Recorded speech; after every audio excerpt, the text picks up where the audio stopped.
Hello, welcome again to Fairtax Power Radio. I'm Bob Paxton, I'm Bob Scarborough. And I'm Jade Walle. and we are the Fairtax FAIRtax Guys. Guys. Now, I've got I Fat could Albert, and roll you the banner upside down. upside down. All right, Jade, what have you got? It's a digital. He's got great I information think I today. think we caught him off guard. Oh, be No, smart, no. pay zero taxes. Yeah, I think you wrote a chairman's report about that one time a while back, but I did. I will say it's good to see you back active in the fair tax movement. You are helping Steve with some of the chairman's reports, and you can now appear with us every now and then. And I say, welcome back to the front lines of the fair tax army here.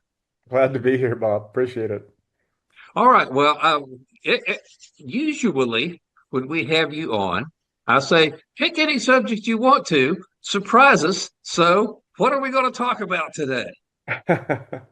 Well, there's recently been a survey commissioned, and um, it was commissioned through Qantas Insights. And I know you've got some questions for me about this. It's not a complete surprise, but this survey was of 1,200 adults in the U.S., registered voters, and it really talked about asked some basic questions. Are you happy with the IRS? Would you favor replacing the IRS with a national sales tax consumption system, um, et cetera there. So it was very interesting. We've never commissioned a study like this. It does cost some money, but we'll get into Qantas Insights here that they're one of the most accurate when you look back at the last when you look back at the 2024 presidential election. So we thought going with the best would probably be good as an organization. And I should say that the organization that commissioned the survey that we'll talk about today is called the National Tax Research Committee. It's a 501c3 nonprofit organization. It's not an advocacy organization, but rather purely interested in researching and finding the optimal U.S. tax system. This is the National Tax Research Committee, and they So, recently so commissioned. Yeah, go They ahead. they were commissioned to do this survey to find out what America thinks about the taxation system. Am I understanding that right? Yeah, you're absolutely correct. Absolutely. All right. All Um, yeah, right, Scott. and I Bob got, Scarborough, I question? got a question for you. Yeah, this group Qantas Insights, they're they're pretty accurate, like you just said. Were a lot of the pollsters and the prominent and well-known ones were way off in the last presidential election, just less than a year ago. How did Qantas Insights come out of that? How did their results look based on what your knowledge is? Well, Bob, you're absolutely correct, just like Bob Paxton. For some context, Substack.com notes that for the last three presidential elections, 2016, 2020, and 2024, polls consistently overestimated Democratic support by an average of 4.2 points in battleground states. There are many causes and theories as to why polling accuracy has become so abysmal these past 9 years, but at least part of the reason relates to collapsing response rates, non-response bias, other flawed polling methods and mechanics, and some would even argue systemic polling bias. Somehow, Insights bucked this trend and delivered near perfect accuracy in the recent election, only off zero point 0.7 overall, zero point 0.7 points, and 1 point in battleground states. Their final national poll showed Trump at 49.1%, Harris 48.3, and the final tally was Trump 49.8 in the poll, 49.1, that's the point 0.7, and Harris 48.3. They're just 7/10 of a point off.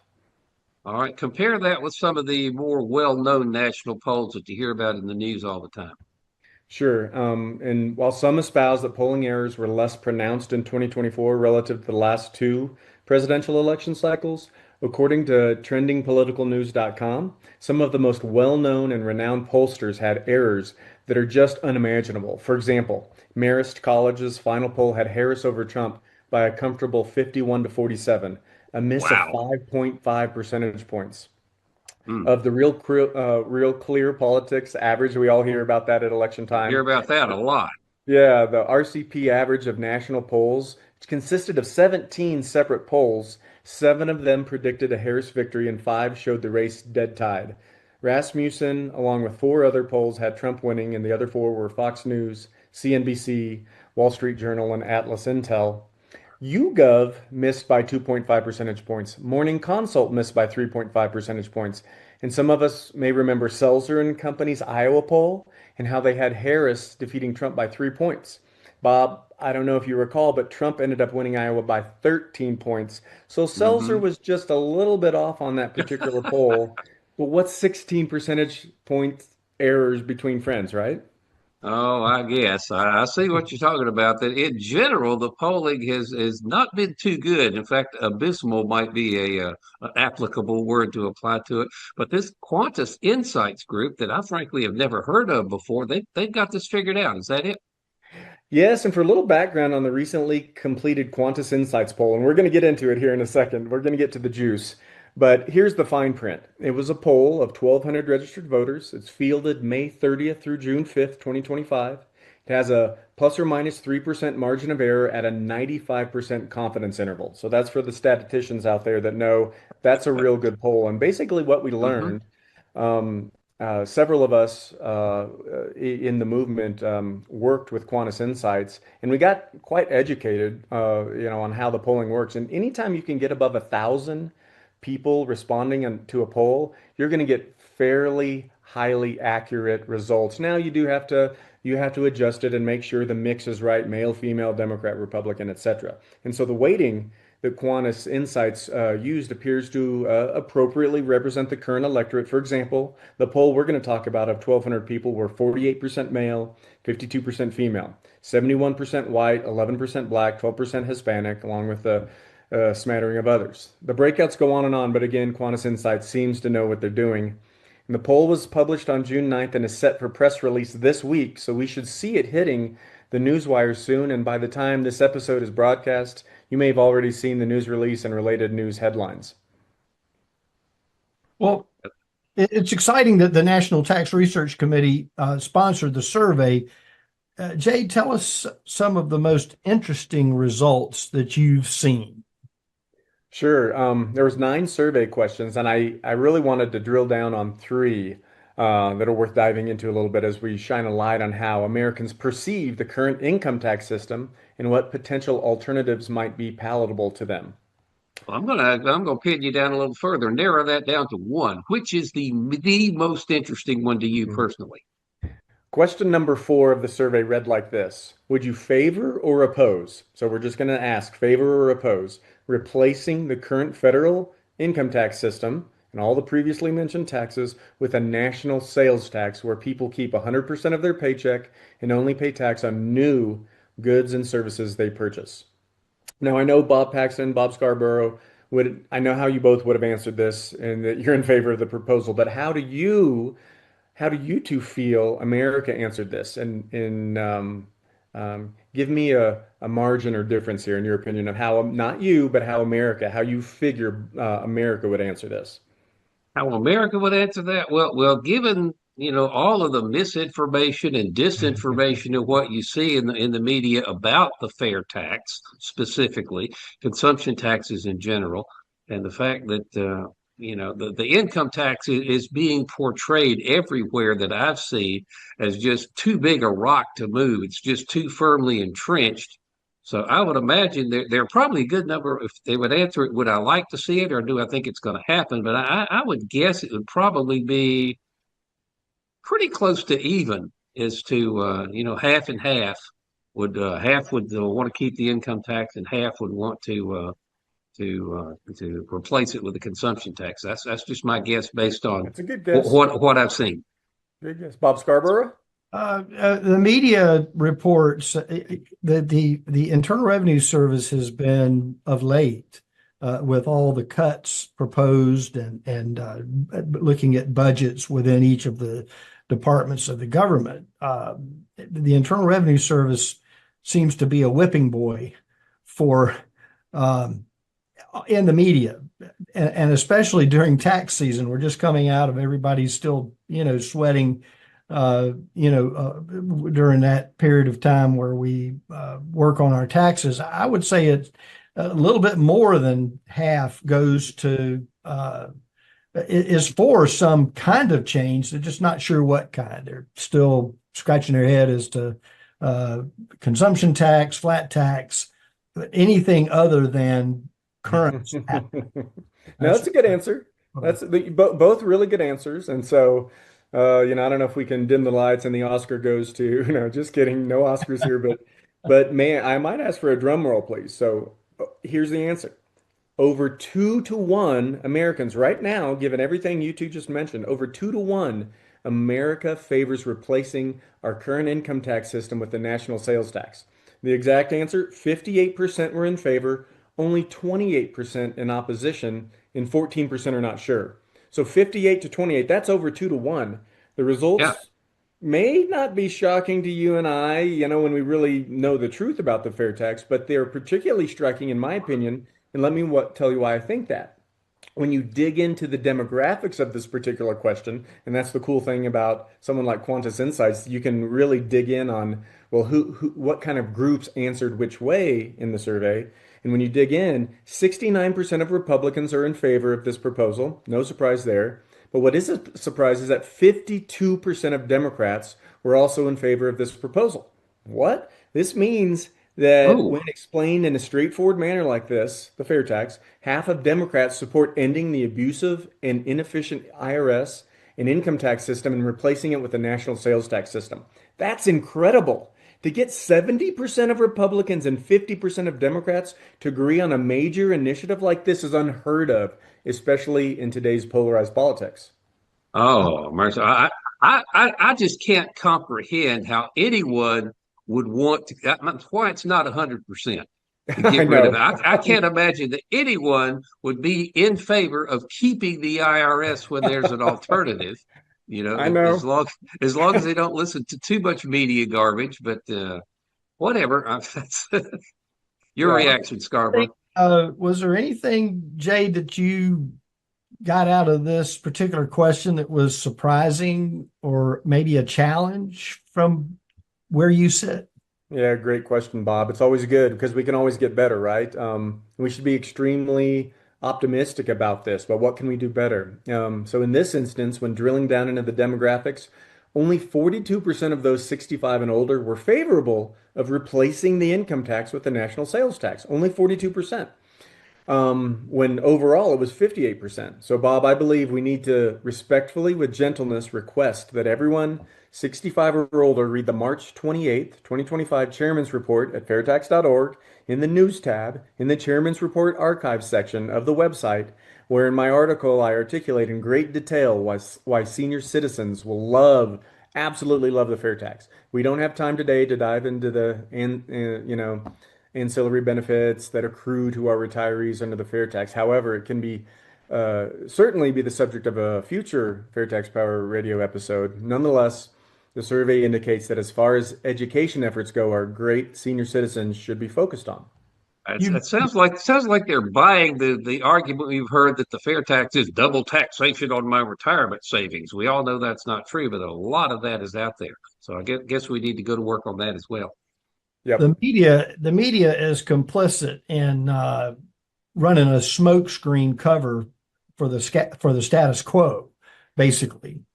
Agree. What's the next question that you feel is important to reflect what this survey is showing? Sure, sure. Question number 9 of the 9-question survey read like this. Which of the following tax systems do you believe is the fairest and most effective? Now, there were 5 choices, and I know this is hard on a podcast, but the 5 choices were a national sales tax, income and sales tax hybrid, so think Europe, flat income tax, option C, the current system, or not sure. In Bob Paxton and Bob Scarborough, when the survey got specific like this, A, B, C, D, or E, what do you think the results indicated? Ah, I imagine a lot of them said they're not sure. I mean, as Hmm. Scarborough mentioned earlier, we know we don't like the IRS, but I don't think we have really coalesced around a replacement for it yet.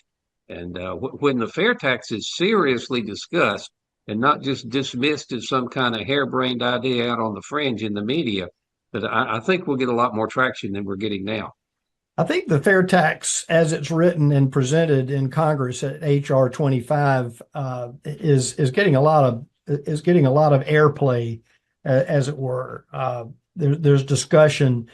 People know something needs to be done. Mm, Sure, what? What hmm were the results uh, in the categories that we mentioned, A through E? Yep. So again, so which of the following systems do we believe is fairest and most effective? The winner, national sales tax, and fair tax was in parentheses in the question. Option A, 28%. 28% is not a majority, but it is a plurality in this case. Okay. Option B, income and sales tax hybrid 18%, flat income tax 17%, the current system 14%, not sure 24%. So Bob Paxton, you're absolutely right. Not sure was the number two answer. And so what this tells us is again very important and quite frankly remarkable. This poll indicates that Americans believe that the fair tax is more fair and efficient compared to the current income and payroll tax system by a 2-to-1 margin. 28% said fair tax, 14% said current system. That's incredible. The answer is Mhm. vindication and affirmation for all of the fair tax supporters out there that when America gets a succinct, straightforward question such as this, with no pressure tactics, smear tactics, no villainization, that our country clearly would prefer, again, by a 2-to-1 margin, the fair tax compared to the antiquated and nearly defunct income tax. Wow. The Mm. second choice, answer B, which was a hybrid, including both an income and a sales tax system, is horrifying. This hybrid system has been employed throughout Europe where income tax rates are very high and every retail purchase includes a large VAT tax component. I remember a story Ron Malero used to tell, Bob Paxton's original Fairtax Power Radio broadcast partner, where Oh he and his yeah. wife were at a Fairtax volunteer event in Florida and they were explaining the Fairtax to a British lady. And he recalled that she became very stern and warned Ron to never let what happened in the UK happen here in the US, where they were allowed to tax both your income and your consumption. As a I side remember note, that story. do I you? remember Okay. that. Yeah, oh yeah.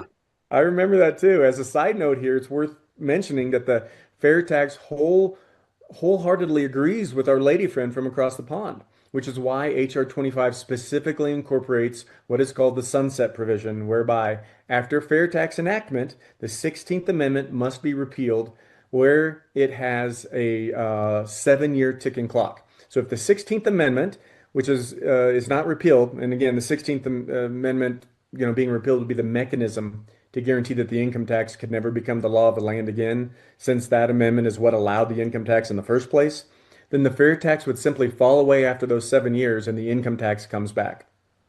Oh, mercy. I'm kind of interested in that answer C. 17% of the people say they want a flat tax. Now they usually are that's usually the fact people leave out the word flat income tax. They just say flat tax is a solution to everything. Now, do they not understand that flat tax is indeed the current system, just a fresh slate for the lobbyists and the folks like that, special interest to turn back into what we've got now. I agree with you, Bob. And the NTRC, and we as who helped put the questions together, were careful to make sure income was included in that answer C, flat income tax, because it's still an income tax. It It's is. it's not biased. It's not trying to sway anyone's perception. It's just reality. And the flat tax is simplified. Yes, I'll give it that. However, it is still the IRS. It's still a tax on our sweat, blood, toil, and production. It's the income tax with just one rate. Now, despite the incredibly regressive nature of this flat tax, it will simply morph into a multi-tax bracketed monstrosity.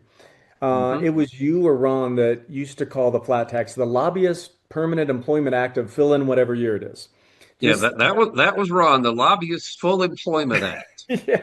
So just think this gives our lobbyists and all 435 members of Congress, along with our 100 senators, a chance to make and hear sound, heartfelt arguments, and of course receive multiple campaign contributions to facilitate such discussions as to why those who earn less income deserve greater deductions and exemptions, why those who purchase a home deserve a tax break, why those who rent out their home for no more than 14 days deserve a special tax code section referred to as the Augusta rule, in which that rental income is not taxed.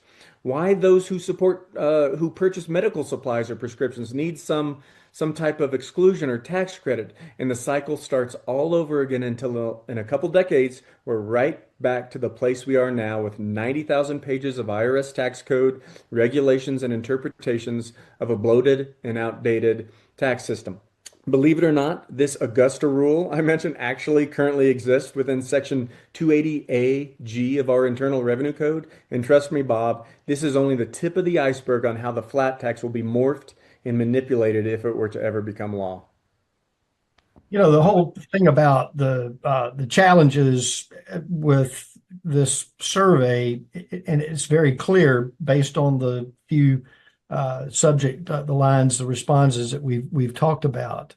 I would say that those people that aren't really sure, 24%, that's a high number. That's almost up to 28%, where the national consumption tax is. Goes to show that those of us who love and support the fair tax have work to do to reach the corners of the country and educate our friends and countrymen and women. And I think with all of the focus that's been on taxes in general, the fact that we have we have looked behind the curtain to see how bloated, truly how bloated our federal government is in every corner, that we're still kind of mystified, and we're not.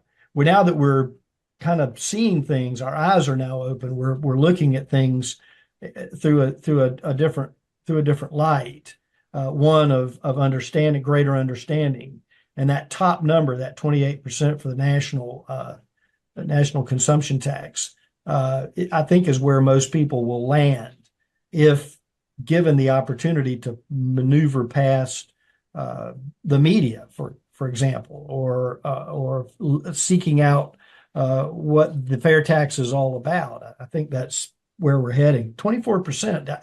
If you could move those 24% right from the bottom up to the top, then we'd almost be at 48 so percent. 30. Now, Sherman, set the Wayback Machine a couple of years here. I'm thinking back to the time when we went out to Oklahoma to be with you, the time when you were teaching that graduate accounting class to the Oklahoma State folks out there. And I mean, these are people who are training to be CPAs and accountants, a lot of whom who would make their living off of, manipulating or helping people navigate the tax system. You would explain the fair tax to them, and a rather high percentage of people you were on the verge of going into that field agreed, hey, this is a better system. Remind me of what those numbers look like. Yeah, both your points, I agree with you 100%. Well, first of all, 24% being unsure as to which tax system they would prefer means we have work to do. Agreed.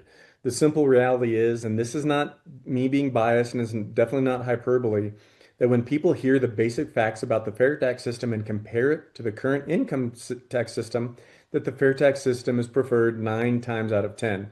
Other folks on the board of AFFT note the same thing as they give presentations to various groups of people. A simple, efficient, transparent, and effective tax system, which are all traits of the fair tax, will win people over 90% of the time. And in my humble opinion, the only reason it's not more like 99% or 100% is because of the insidious nature of the previously described system with politicians and lobbyists who are trapped in a cycle of campaign contributions, as well as their lust for power and influence that they see possible by dividing America, by calling upon one of our worst human traits, our tendency to be envious of and ultimately resent what others have. These entrenched establishment players understand this all too well and exploit this human tendency by pitting us one against the other as it relates to income tax proposals. We've all heard it 1,000 times by now. You're cutting taxes to give tax breaks to the millionaires, or you're just wanting to raise taxes so you can spend more in frivolous boondoggle pet projects. And these simple arguments persist for decades and decades and continue to this very day. And Bob Paxton, you're absolutely right. When we asked for hands out of every class, and I did it for 5 or 6 years, it would be 29 out of 30 hands would raise saying, yeah, I think this is a good idea. Wow. Look, I think you've gone. I think we're on to something here. This survey can't be released soon enough. I think. I believe that once people see it, and again, boiling all of the smoke screen out of the way, uh, and what we encourage people to do is be start to think about this and not just listen to the 30 to 60-second sound bites that are there. The last survey question and response that you mentioned earlier, uh, you believe that's an important one. Yeah, absolutely. And Bob, if you're okay here, the last one of the three that I think most important, question number 7, read like this. Tax evasion and underground transactions, part of the black market, are rapidly growing. In 2021, the IRS commissioner said that the annual tax gap, the difference between taxes owed and collected, could exceed 1 trillion. How confident are you? Here's a survey question. How confident are you that a national sales tax system where the taxes are paid at the point of sale and shown on receipts would help reduce tax evasion and the tax gap compared to the current income-based system? And there were 5 choices to this question, and they were very confident, someone confident, not confident at all, and lastly, not sure. And I won't put you on the spot anymore, and I'll dive right into the results. And those results were as follows. A and B, very confident and somewhat confident, 15% and 34%. That totals 49%. Not very confident, 23%. Not at all confident, 13%. Not sure, 15%. So when I group A and B, very and somewhat confident that tax evasion would go down, there are 49% of Americans who believe that fair tax would help reduce illegal tax evasion and close the tax gap relative to the current income tax system. This is amazing since only 36% are not very or not at all confident that this would occur. 49% versus 36%. That's a big margin. It's phenomenal. So even with a lack of knowledge of what the fair tax system is around the country, there's already a 13% positive margin where people inherently understand that the fair tax would reduce the runaway illegal tax evasion, which is, as you said, about $1 trillion a year. That's a pretty positive sign.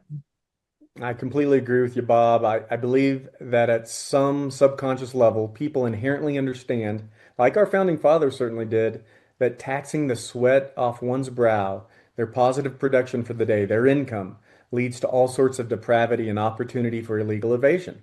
We humans are great at rationalizing and justifying our bad behavior, like illegal tax evasion, when we can find some reason for such bad behavior. For example, the government wastes so much money on useless projects such as studying the various effects of cocaine on monkeys and other animals. Why would I self-report all of my business income to the IRS? Forget them. We've all heard it from people over the years in 15 different colors and shades and ways. And we also understand that a tax system that allows us to choose how much and when we're taxed is intrinsically much more fair than an income tax.